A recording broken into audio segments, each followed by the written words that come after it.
And I also, want to, since we kind of got into the feminism patriarchy thing, I don't want to give men a break either. So I was hoping we can get into a little bit of that as far as, the current state of men and masculinity, maybe what that is, from a Buddhist perspective, especially.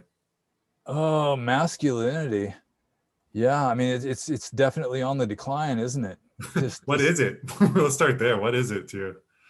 masculinity. Well, I mean, it would get reinterpreted. I remember I used to communicate with a certain Dutch college girl who showed me a paper that she wrote for college, and I mean she was just massively indoctrinated, Hmm. and she was talking about like alternatives to masculinity, like new ways of masculinity, and every single option that she listed was just becoming more feminine, more sensitive and caring and gentle, and that's like the new masculinity. Whereas that's not really masculinity. But I mean, I can understand how, I don't know, personally I wouldn't mind if even like dueling and voluntary gladiatorial combat was re-legalized. I mean, that would be fine with me, so long as it was voluntary. Yeah. It's like you're not just flinging slaves out there to the lions or anything like that. But Or maybe just like brawls, like just no weapons, right? Type of thing. yeah, my father was like that. He was a bar brawler. He was the kind of guy, like, when he was a younger man.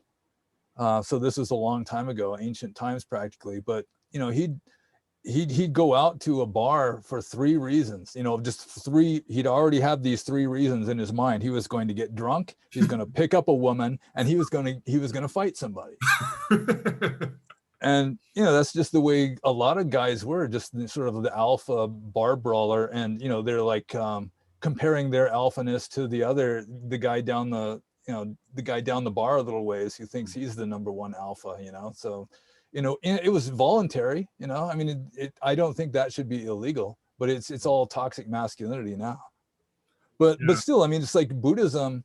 It's not violent. Obviously, it's it believes in ahimsa. So Mhm. you don't prove your masculinity by beating people up or like killing enemies in battle or anything like that. But still, Theravada Buddhism originally was one of the most masculine spiritual systems there are, because it was so stoic. It was just fearlessness and just complete disdain for luxury or discomfort.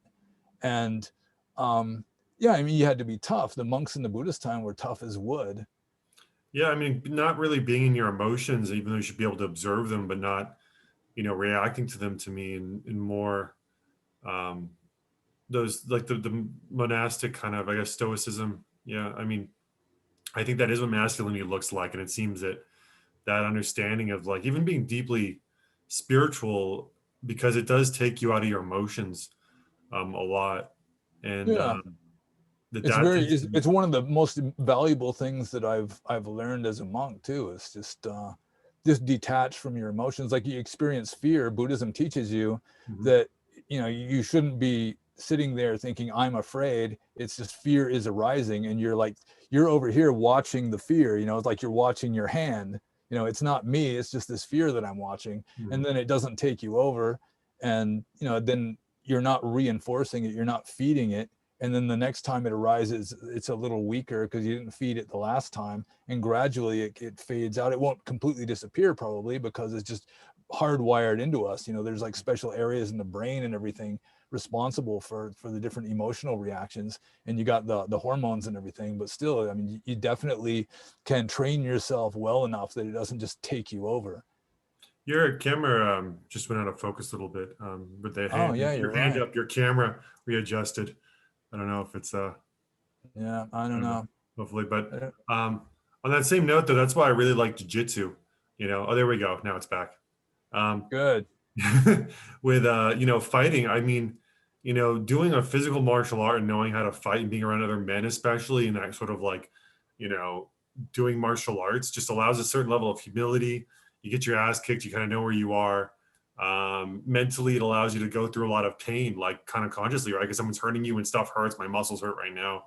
I did like the noon class, and I also did two classes in a row yesterday, so my whole body's just pretty wrecked. But I mean, I Yeah. just love it. I just feel like with making strong men, because especially even in the Christian side too, which is where a lot of these ideas I also kind of got from, in some ways, a lot of the problem is like that men are weak and that women kind of follow men. So if men become strong, the women will kind of fall in line. And you also actually see some of this in Bhagavad Gita, where Arjun is talking to Krishna and he's talking about how, well, if I go into battle and all these men die, all of society is going to fall apart because there'll be no strong men because we killed each other, so better, not to do this. But then, Krishna made the argument that it's basically better to fight for the truth, even if that means that, there'll be consequences, because in the long run, if you fight for truth and what that stands for, that'll, ripple through and, allow for Dhamma or spirituality or, whatever to come through. But I've been kind of playing with this idea more and more that, it's not so much about even harping on feminism. Because also too, I used to think that feminists, like it was more of this, and I mean, it's partly the indoctrination, but when I went over to Asia, there was so many women who didn't have a lot of the feminist ideas, but like act a lot of the same way. And I just realized a lot of it is just like women working in the workforce now, where they just need a set of something that kind of helps them empower, that can justify the fact they have to work. And psychologically, it's a lot easier to kind of believe in this feminist thing. Like I'm a powerful woman. I'm going to do it. I'm going to make money. I'll be happy this way, than to believe that you're supposed to have a family with all this stuff and how hard it is economically, and finding a man that they can feel like they can trust, who's strong. That's just so difficult, that a lot of this feminist stuff, even if women say they don't believe in the, ideas of feminism, a lot of times it doesn't matter, because like there's so much acting in that way. And so, the hard part though for me is like with masculinity is just that whole weaving in the provider thing, where it's like, your masculinity is determined by how much money you make, Yeah. versus going back to like a simpler way where we can afford to live on very little.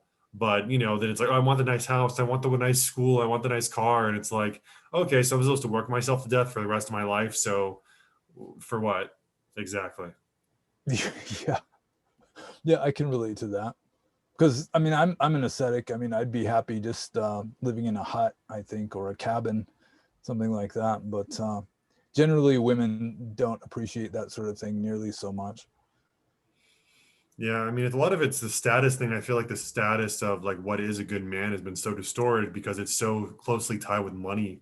And I understand women being attracted to power in the same way men are kind of attracted to beauty. I mean, there's some of that, but I do think that like there's just as much of a fantasy, almost like the lumberjack in the forest who's just a freaking beast. You know what I mean? That's attractive to women, but Yeah, well, there's different kinds of strength or different kinds of power. hmm yeah, and I do feel like as I've kind of developed my own, mental strength and physical strength or whatever, that's been able to kind of carry me. I mean, I'm also 6'7", so that helps, but it's still, I always go back and forth with that. I mean, I'm also, so with like relationship advice, aren't monks basically banned from giving relationship advice, or is like considered an offense, or is that? No, I mean, the Buddha himself gave relationship advice in some famous sutta that I forget the name of. But what is against the rules is for a monk to act as a go-between, to like if a husband and wife are quarreling, he can reconcile them. But if they get divorced, he can't talk them into getting married again or getting back together. Hmm. So yeah, there it is a little bit of it's kind of tricky. There's some nuance to it. So if you do you well, I mean, just do you have any relationship advice then? I'm just curious even what you would say to someone. It would depend on the relationship. It would depend on the person, I think. But I think one thing about women is they'll try to control a man, but if they succeed, they won't respect him. Yeah, absolutely. Yeah, that's a good one. Hmm.